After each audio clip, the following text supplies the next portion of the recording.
জাল টাকা রমরমা হোক কিংবা মাদক চোরাচালান বা খুনোখুনি, মালদা জুড়ে বাড়ছে অপরাধ। আর তাতে রাষ্ট্রান্তে এবার নয়া উদ্যোগ প্রশাসনের। অপরাধমূলক কাজ ঠেকাতে জেলা পুলিশের ডিএসপি ক্রাইম পদের অনুমোদন দিয়েছে রাজ্য সরকার।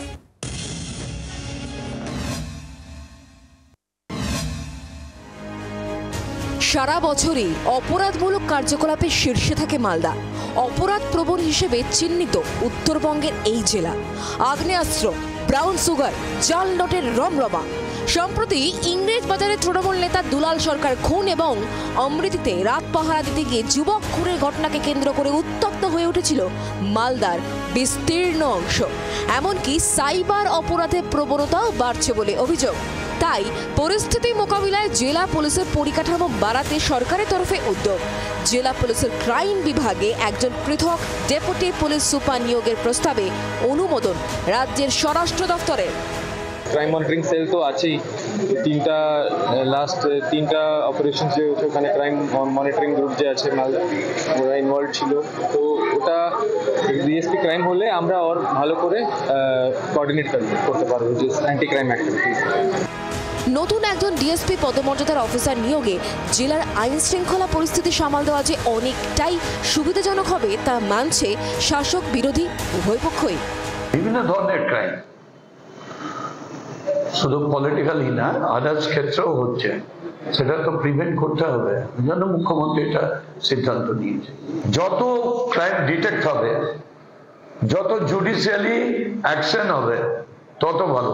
মালদা জেলায় খুনের মধ্যে দিয়ে বছর শুরু হলো, তারপরে বেশ কয়েকটা খুনের ঘটনা ঘটলো, মদের ঠেক থেকে আরম্ভ করে বিভিন্ন জায়গায়। এটা আমরা আশার আলো দেখছি। এখন ভবিষ্যৎ বলবে এটা কতটা সফল হয়, কতটা এর মাধ্যমে জেলার ক্রাইম সিচুয়েশনটা কন্ট্রোল হয়। বছর কয়েক আগে মালদায় নিযুক্ত করা হয় অতিরিক্ত পুলিশ সুপার গ্রামীণ, এসডিপিও কালিয়াচক, এসডিপিও চাঁচো। এবার নিযুক্ত করা হলো মালদা ডিএসপি ক্রাইম। প্রশাসনের উদ্যোগে খুশি স্থানীয় ব্যবসায়ীরাও। যে ডিএসপি ক্রাইম দেওয়ার পরে মাননীয় মুখ্যমন্ত্রী যে সিদ্ধান্ত নিয়েছেন, এতে মালদার মানুষের, বিশেষ করে মালদার ব্যবসায়ীদের খুব ভালো উপকার হবে।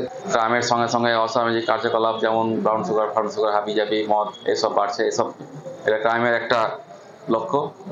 এটা হওয়াতে আশা করছি অনেক ক্রাইমটা কমবে। ভৌগোলিক দিক থেকে মালদার অবস্থান যথেষ্ট গুরুত্বপূর্ণ। একদিকে ভারত বাংলাদেশ সীমান্ত, অন্যদিকে বিহার ঝাড়খণ্ড সীমানাও রয়েছে এই জেলায়।